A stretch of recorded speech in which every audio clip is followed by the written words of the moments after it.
Olá, irmãos, boa tarde. Eu estou muito feliz com essa oportunidade de dar aula para vocês. Meu nome é Lorena Correia e para mim é um prazer estarmos aqui falando. Hoje nós vamos ter aula de soteriologia. Soteriologia é o estudo da salvação. Então nós vamos aprender como que acontece para que uma pessoa seja salva, tá? Eu sei que os irmãos já conheceram a Jesus Cristo, mas hoje nós vamos estudar bem do comecinho e aos poucos nós vamos avançando e aprofundando mais os nossos estudos, tá bem? Antes da gente entender como que Deus fez para nos salvar, o que Ele fez para nos salvar, a gente precisa entender de que estamos sendo salvos, não é? Uma pessoa que está sendo salva de alguma coisa. Então, nós precisamos entender de que nós estamos sendo salvos. Nós estamos sendo salvos do pecado, estamos sendo salvos da ira de Deus, que deveria cair sobre nós. Estamos sendo salvos de nós mesmos, porque nós mesmos escolhemos pecar todos os dias. Então, Deus ele está nos salvando de uma vida de pecado e de uma condenação eterna no inferno. E hoje nós vamos entender por que nós precisamos ser salvos desse pecado. Por quê? Qual é o problema disso? De onde vem esse pecado? Tá bem? Para começarmos, eu vou pedir a vocês que abram as suas Bíblias no livro de Gênesis, capítulo 2, versículos 16 e 17. Então, Gênesis capítulo 2, os versículos 16 e 17, nós vamos ler. Aqui, nesse contexto, Deus tinha criado todo o mundo, criado o Jardim do Éden, que era um jardim onde não havia nada de ruim, nada de mal. Deus criou tudo perfeito, tudo 100% perfeito, e criou um homem e uma mulher, Adão e Eva. Esse homem e essa mulher também eram perfeitos, não tinham nenhum pecado. Deus não criou o pecado, Deus não criou o mal. Deus ele deu apenas a liberdade para o ser humano escolher. Vamos ver como que Deus deu essa liberdade? Gênesis capítulo 2, versículos 16 e 17. E o Senhor Deus lhe deu esta ordem: de toda a árvore do jardim comerás livremente, mas da árvore do conhecimento do bem e do mal não comerás, porque no dia que dela comeres, certamente morrerás. Então Deus, ele poderia ter criado tudo perfeito, e Adão e Eva seguiriam a vida inteira sem conhecer o mal. Mas isso faria com que eles fossem bons, porque a única opção que eles tiveram seria ser bons. E não é isso que Deus quer. Deus não quer que a gente siga Ele por obrigação, mas Ele quer que a gente escolha a Ele. Deus, Ele não criou robôs para seguir a Ele certinho. Ele quer filhos que os amem, que adorem a Ele por opção. Então, Deus dá a opção para Adão e Eva escolher. Vocês querem continuar junto comigo ou vocês querem se afastar de mim? Ele coloca uma árvore no meio do jardim e diz: olha, não coma dessa árvore. Eu acredito que não existia nada de sobrenatural naquela árvore, mas a obediência a Deus precisaria acontecer. E Adão e Eva, nós sabemos que eles escolheram desobedecer a Deus. Eles escolheram se afastar de Deus. Acharam melhor do que permanecer com Deus naquele momento. Quando Deus criou o homem, irmãos, a união de Deus e do homem era perfeita. Perfeita. Eles tinham um relacionamento perfeito. Eles conversavam, eles estavam na presença um do outro muito livremente. Então, os homens e Deus estavam unidos, ligados perfeitamente. Não havia espaço entre eles. Quando o pecado entra no mundo, ele vai criar uma separação, um abismo. E eles dois vão ficar agora distantes, muito distantes. Porque Deus é perfeito e o homem é pecador.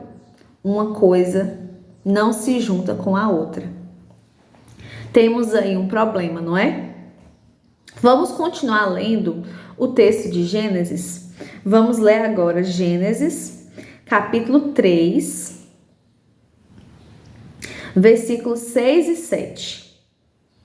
Que é aqui a escolha que Eva e Adão fizeram no Jardim do Éden.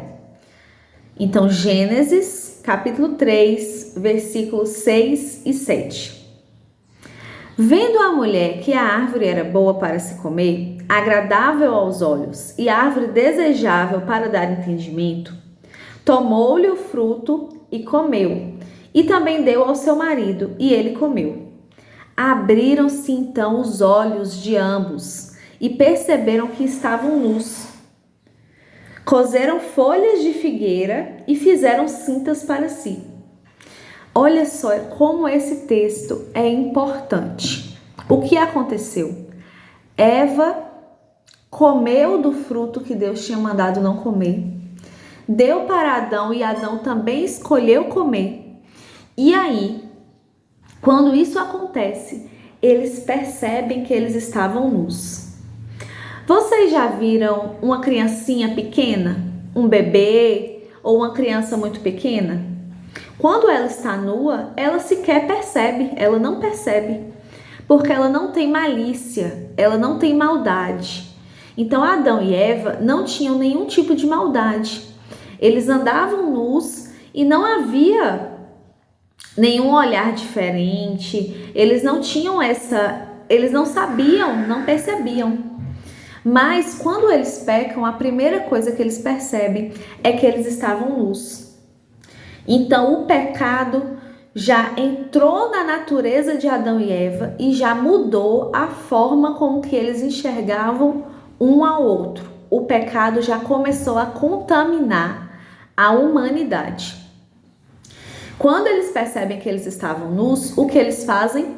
Pegam folhas de figueira. Figueira é uma árvore, uma planta. E eles pegam essas folhas, que são folhas grandes, e fazem umas roupas, umas cintas para vestirem. E eles se cobrem com essas folhas. Mas vamos pensar, essas folhas elas não resolvem, não é? Porque em pouco tempo elas vão secar, elas não vão cobrir muito bem. Então essa é a forma que o ser humano tenta resolver os seus problemas, com folhas que não vão resolver por muito tempo. Imagine aí a gente andando, ao invés de vestir roupas de tecido que duram bastante, vestindo folhas. Não iria ficar nada confortável, não é? Iria ficar muito ruim e rapidinho, essas folhas iam cair, iam secar e essa roupa não ia durar muito tempo. Essas roupas não duram muito tempo. Então, isso nos lembra a forma com que nós, seres humanos, tentamos resolver o problema do nosso pecado. Essas folhas representam as formas como nós tentamos resolver nosso pecado. Então, por exemplo, eu cometi um pecado hoje. E aí, para me sentir melhor, eu vou fazer caridade, dar comida para as pessoas que estão com fome, dar roupas para os pobres, dar dinheiro para os pobres. Aí eu vou me sentir melhor. Ou então, eu vou procurar uma igreja. Não, eu pequei, eu estou me sentindo mal, então eu vou procurar uma igreja, vou procurar um pastor, vou procurar outras formas para que eu me sinta melhor em relação ao meu pecado. Isso resolve o meu problema? Não resolve. Porque por mais que as igrejas, os pastores, a caridade, a bondade sejam coisas importantes, elas não conseguem resolver o problema do pecado. O pecado nos fere para toda a eternidade. Quando nós pecamos, nós estamos desobedecendo um Deus que é eterno. E como consequência da desobediência a um Deus eterno, nós merecíamos um castigo eterno. Então, essas coisas que nós fazemos aqui na terra, essas obras, essas coisas que nós fazemos, elas duram pouco tempo. Elas não são eternas. Nada do que eu fizer vai ser eterno. Eu não sou eterna, logo eu vou morrer. Então, eu não posso fazer nada que tenha valor para toda a eternidade, que seja bom eternamente, porque eu não sou eterna. Então, as coisas que a gente faz são como essas folhas de figueira. Hoje estão aqui, mas logo vão secar e acabar. Dessa mesma forma, são as obras que nós fazemos. Hoje nós fazemos alguma coisa de bom, mas para amanhã aquilo já não serve. Se eu dou comida para uma pessoa que está passando fome, isso é muito bom? É muito bom. Mas amanhã ela vai estar com fome de novo, não vai? Então aquela comida que eu dei só serviu para hoje. Para amanhã não serve mais. Não resolveu o problema dessa pessoa para sempre. Não resolveu o problema dela para sempre. Então, o que eu fiz foi bom, mas foi temporário, foi pequeno. E nós precisávamos de um ato de bondade muito grande para nos livrar do nosso pecado. Então, as folhas de figueira, tentando cobrir a nudez, são como as nossas obras, tentando cobrir o nosso pecado. Agora nós vamos ler o texto de Gênesis 3, versículo 21.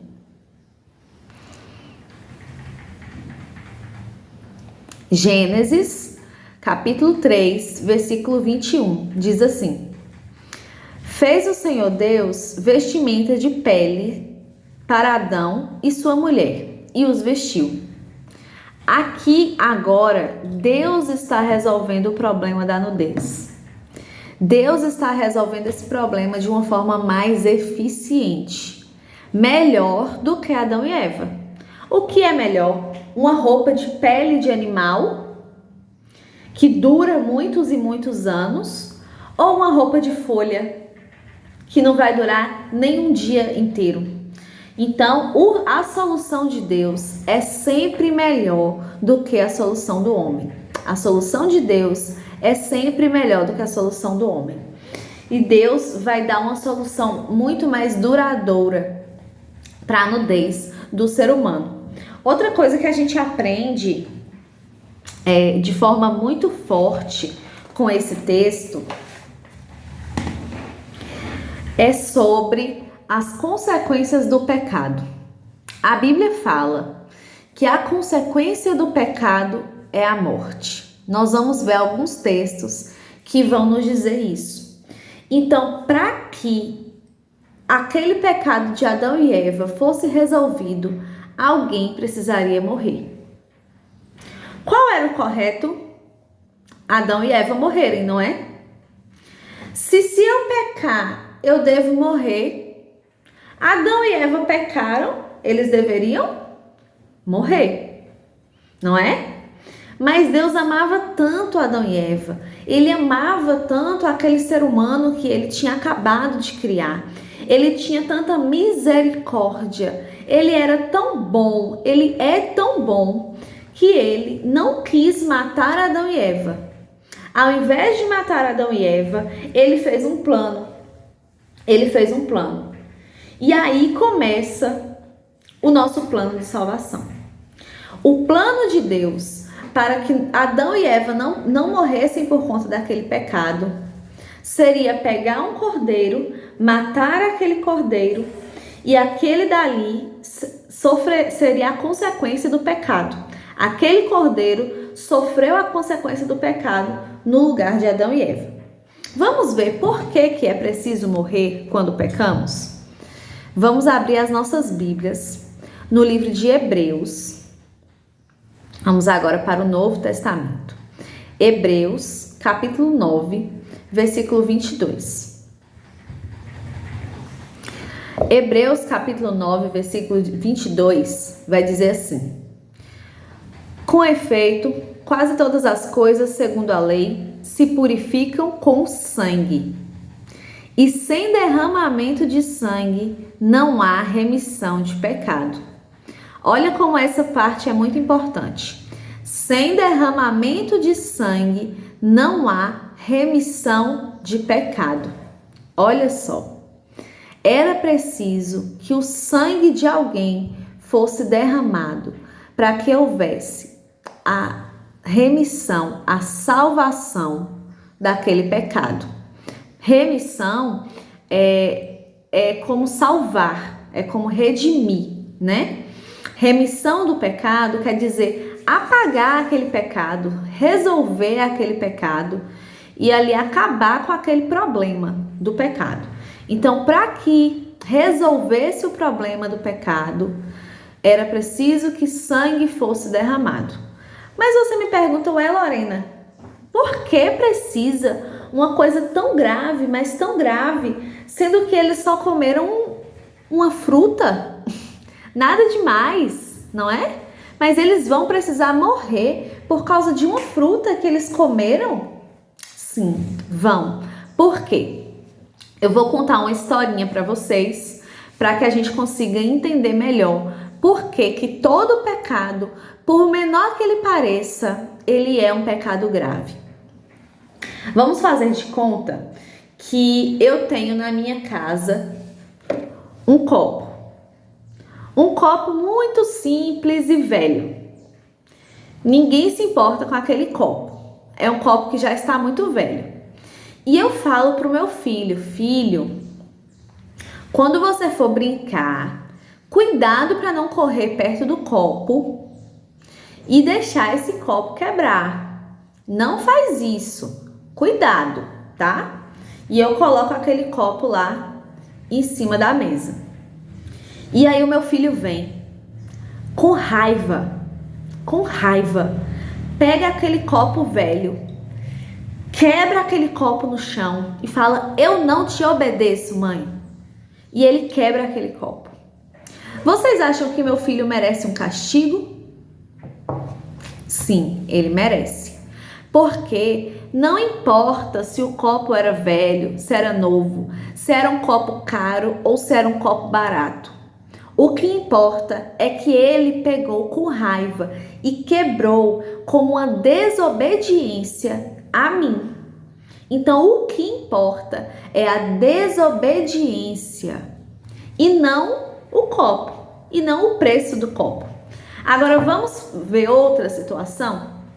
Faz de conta que agora eu comprei um copo muito caro, muito especial, muito importante, que, nossa, eu adoro aquele copo.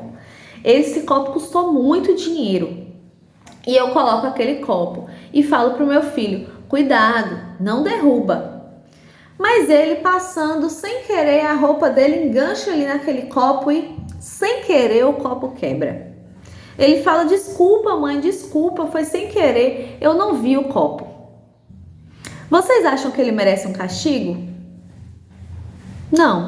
Não merece, porque foi sem querer.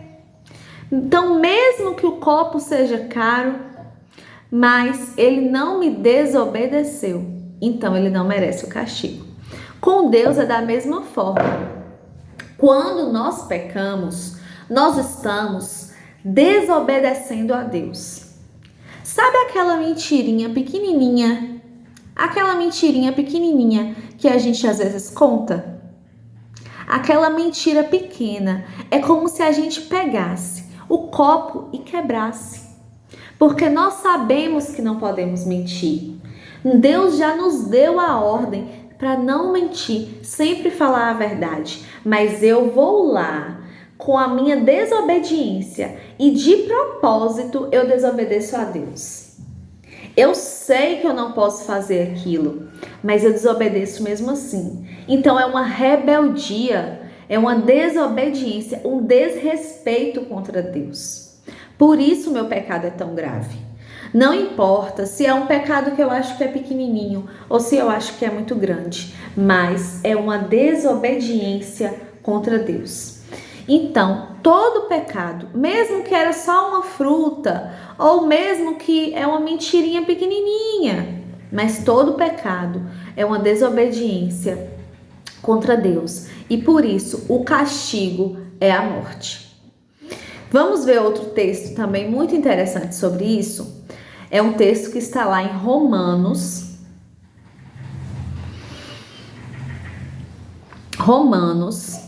capítulo 6, versículo 23.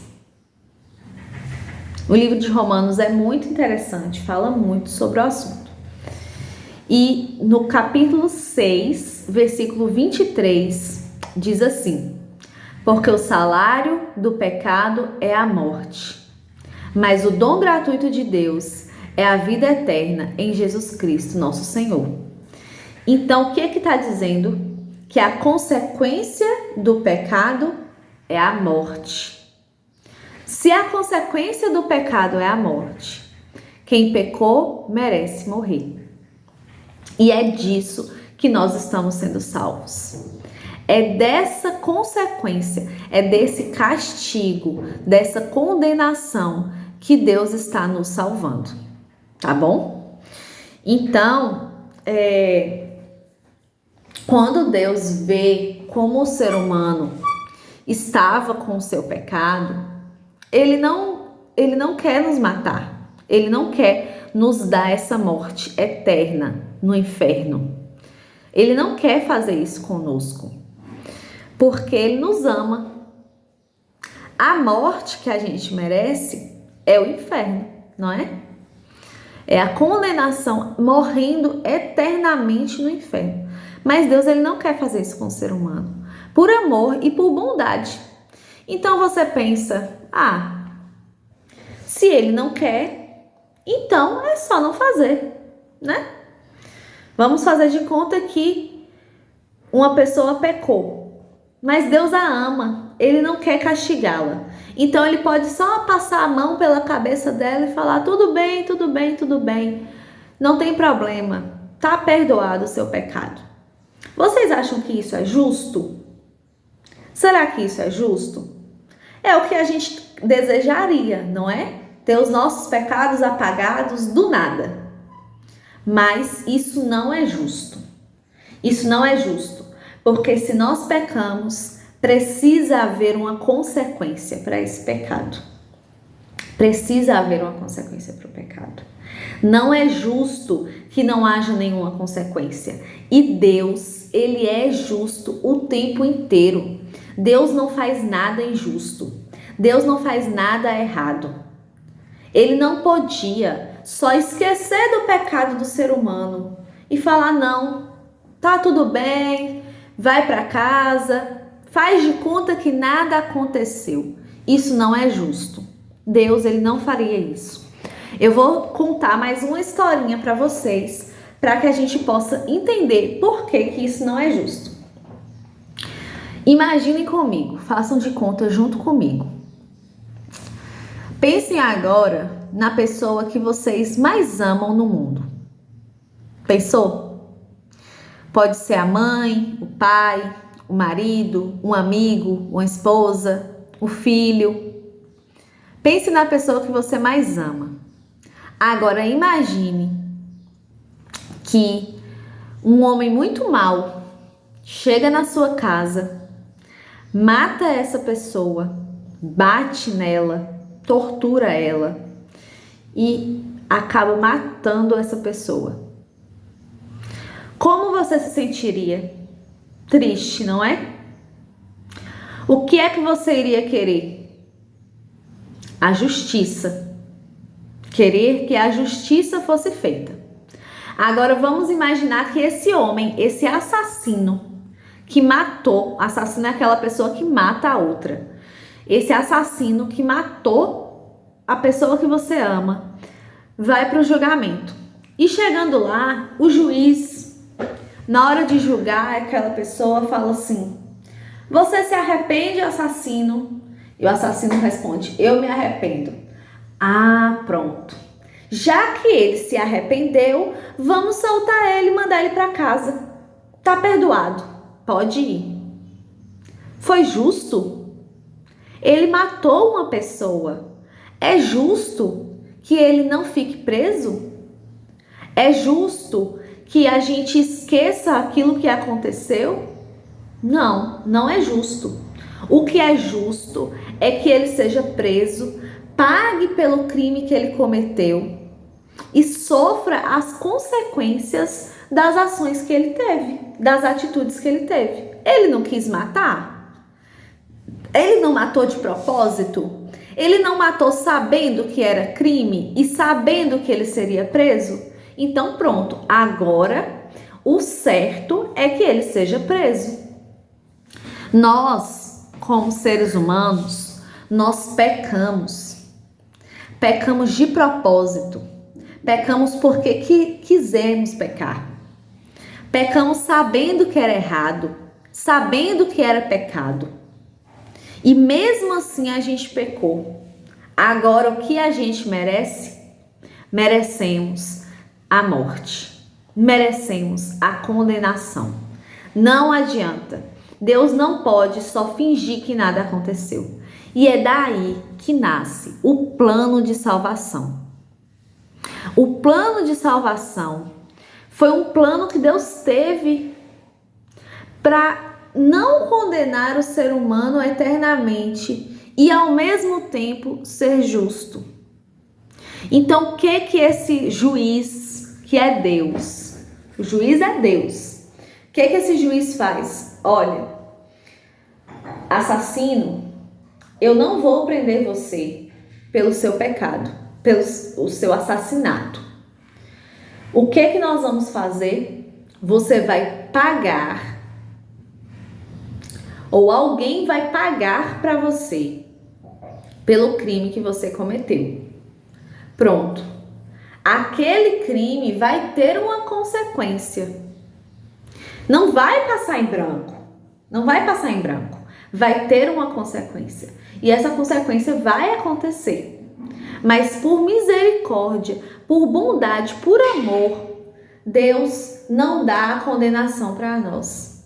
Ele arruma outro jeito, outra forma. E essa forma, nós vamos ver mais na frente qual foi. Essa forma de Deus nos livrar das consequências do nosso pecado e nos limpar do nosso pecado é a salvação. Tá bem? Pronto. Até agora, nós já entendemos que é preciso haver consequências para o pecado, não é? Nós já entendemos que nós pecamos, todos nós pecamos, ninguém passa impune, todos já pecaram. Então, já entendemos essa parte. Agora nós vamos entender o que é esse cordeirinho, esse animalzinho que Deus matou para fazer as roupas de Adão e Eva representam. Porque Deus, lembra que a gente lá atrás estava falando das roupas de folha que Adão e Eva fizeram?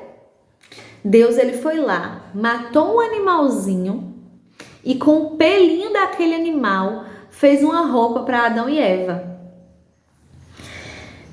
Esse animal, ele levou o castigo de Adão e Eva, não é? A morte que devia ser para Adão e Eva ficou com esse animal. Então, esse animal vai representar Jesus Cristo. Porque futuramente Jesus Cristo viria para nos salvar e para morrer em nosso lugar. Então, esse animal, ele era só um animal comum, mas ele estava ali representando, apontando, mostrando o que iria acontecer com Jesus Cristo, tá bom? Vamos ler aqui o livro de Gênesis, novamente, capítulo 3, versículo 15. Gênesis, capítulo 3, versículo 15, tá? Nós vamos ler esse texto e vamos tentar enxergar Jesus Cristo nesse texto, tá bom? Depois que Adão e Eva pecam, Deus diz isso para eles. Porém, inimizade entre ti e a mulher. Nesse momento, Deus está falando com a serpente. A serpente ali representava Satanás, tá bom? Então, Deus está falando com Satanás, falando sobre Satanás. Porém, inimizade entre ti, Satanás, e a mulher. Entre os descendentes de Satanás e os descendentes da mulher, tá? Porém, inimizade entre ti e a mulher, entre a tua descendência e o seu descendente. Este te ferirá a cabeça, e tu lhe ferirás o calcanhar. Olha só, um texto um pouco estranho, né? Ferir a cabeça, ferir o calcanhar, mas isso daqui está falando sobre a morte de Jesus Cristo na cruz.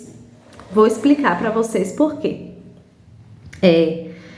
O descendente da mulher é Jesus Cristo. Eva teve filhos e filhos e filhos, e em um momento nasceu Jesus Cristo, não é? A partir de Maria e José, já mais na frente. Mas todos os seres humanos são descendentes de Eva. Então, Jesus também era descendente de Eva. Então, o descendente da mulher é Jesus Cristo. E haverá inimizade, conflito, briga entre Satanás e Jesus Cristo. Jesus é perfeito, Satanás é mau. Uma coisa não se mistura com a outra. Sempre vai haver inimizade, briga entre eles, né? Porque Jesus é bom e Satanás é mau. E aí diz que Satanás vai conseguir ferir a Jesus. Satanás, ele consegue ferir a Jesus, não é? Porque quando Jesus estava aqui na terra, Satanás o tentou, Satanás o provocou, o perseguiu.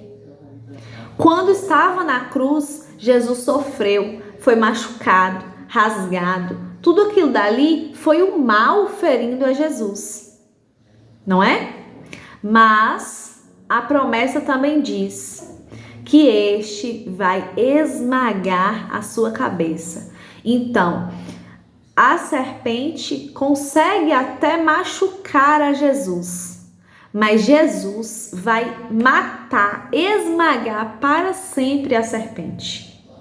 Satanás conseguiu ferir a Jesus, sim, conseguiu ferir ao ser humano, mas Jesus vai esmagar Satanás para toda a eternidade.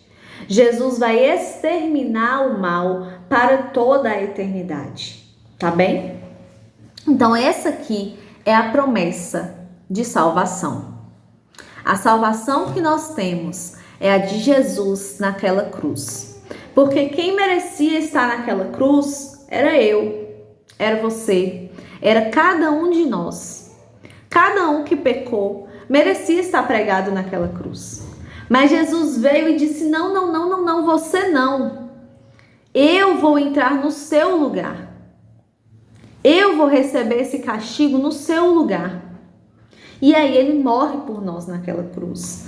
Então Jesus, ele veio para nos salvar da ira de Deus, da raiva de Deus que estava caindo naquela cruz.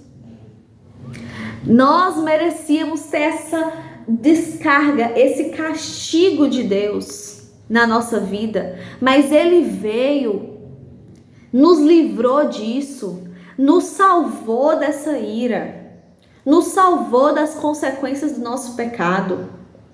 E aí sim, nós podemos ser livres. Aí sim, aquele pecado foi pago, e foi pago para sempre, porque Jesus é eterno. O sacrifício que ele fez na cruz valeu eternamente. Ele é eterno. Ele é eterno. O sangue derramado por Jesus naquela cruz era um sangue eterno. Era um sangue de vida. Era um sangue perfeito, santo, que cobre todos os pecados do mundo, diferente do meu sangue, ou diferente do sangue de um animal, que não vale muita coisa. O sangue de Jesus é puro. E é por isso que aquele sacrifício, naquele dia, naquela cruz, limpa a humanidade inteira, o mundo inteiro dos seus pecados. Amém? Então, logo em Gênesis, nós já temos a esperança de que um dia Jesus viria. Nós já temos uma promessa de Deus de que um dia ele salvaria o homem do pecado, de que um dia a serpente seria esmagada, o mal seria acabado, tá bom? Essa é a primeira promessa de que o Messias viria. E só para a gente concluir a nossa aula hoje, nós vimos que Deus e o homem estavam completamente unidos no início e o pecado trouxe essa separação. Então é como se houvesse aqui, vou tentar fazer uma ilustração para vocês, né? Deus e o homem estavam unidos, porque Deus criou o homem perfeito. Deus criou o homem perfeito. Os dois estavam em comunhão e em amor. Quando o homem resolve pecar, ele cria uma distância entre Deus e ele. Deus está aqui, perfeito, santo. E nós estamos aqui, pecadores, maus. E agora? Como nós vamos nos unir de novo? O homem pode até tentar se aproximar de Deus, mas ele é ruim demais. Ele não consegue ser perfeito. Para estar perto de Deus, ele precisaria ser perfeito. E ele não consegue. Nada do que ele fizer consegue alcançar. Então, Deus vai lá e manda o seu Filho Jesus Cristo. E Jesus Cristo faz uma ponte entre Deus e o homem. E aí sim, por meio de Jesus, porque Jesus ele foi humano e ele foi divino. Jesus Cristo, ele consegue chegar até Deus, porque ele é o próprio Deus, porque ele é perfeito. Então ele sim consegue se aproximar de Deus. E aí, com essa ponte criada entre Deus e os homens, o homem consegue se unir novamente a Deus. Deu para compreender? Ninguém mais no mundo pode fazer essa ponte. Nada mais no mundo pode nos levar até Deus, senão Jesus Cristo, nosso Senhor e nosso Salvador. Amém. Deus abençoe vocês. Daqui 15 dias teremos uma nova aula e aos poucos nós vamos entrar melhor no assunto da salvação. Deus abençoe.